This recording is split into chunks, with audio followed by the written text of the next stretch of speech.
Nous ne faisons plus de culture en Europe, nous gérons de la pathologie végétale.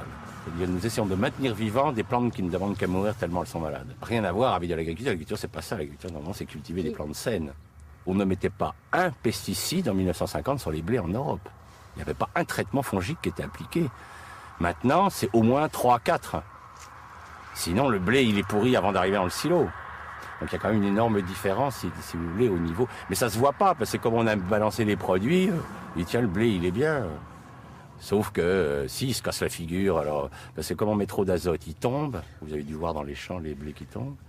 Alors on met des hormones pour raccourcir les tiges, c'est pour ça que les blés sont bien plus bas qu'autrefois. Autrefois, les blés faisaient 1,50 m. Maintenant, ils font 60 cm, parce qu'on les raccourcit avec des hormones.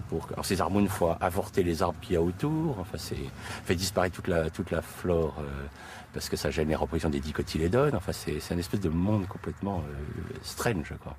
Mais les gens ne le savent pas, donc... devant les champs. Autrefois, les champs, c'était plein de coquelicots, il y avait plein d'autres espèces, il y avait une biodiversité dans un pays comme la Hollande a déjà perdu 75% de toute sa flore. Il y a une des flores les plus pauvres de la planète, la Hollande.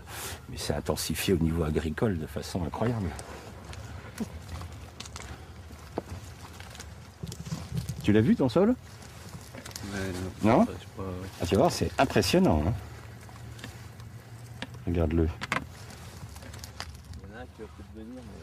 Ah non, on n'a pas été entendu, puisqu'on est avec Lydia, on a quitté l'INRA. On s'est mis à notre compte. Puis quand on a commencé à montrer que les sols mouraient biologiquement, on nous a demandé de nous taire. Donc on a quitté l'Institut et on s'est mis à notre compte parce qu'on estimait que notre devoir de scientifique, c'était quand même d'alerter le monde agricole que la voie qui était choisie n'était pas la bonne, ne permettrait pas de faire une agriculture pérenne. Il ne peut y avoir d'agriculture pérenne que si on est sur des sols vivants. Hein.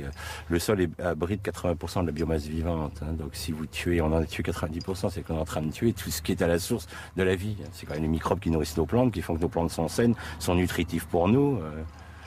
Alors que maintenant, les gens, nous sommes quand même dans la société la plus confortable de l'histoire de l'humanité et nos dépenses de sécurité sociale augmentent de 6% par an. Il y a quand même des questions à se poser, quoi. Est-ce que les gens sont si bien nourris que ça pour être aussi malades ?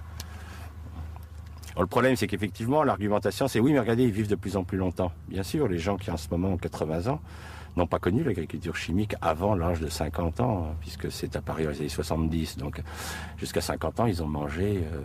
moi, je suis encore gamin du lait de vache qui avait du goût de lait de vache. Ça avait vraiment le goût de lait de vache, c'est pas le lait de maintenant. Donc c'est tellement récent dans l'histoire de l'humanité qu'on ne connaîtra les résultats réels et on s'inquiète puisque vous prenez la population d'enfants à l'heure actuelle en Europe, 17% des enfants sont obèses, donc on est en droit de se poser des questions sur cette qualité alimentaire.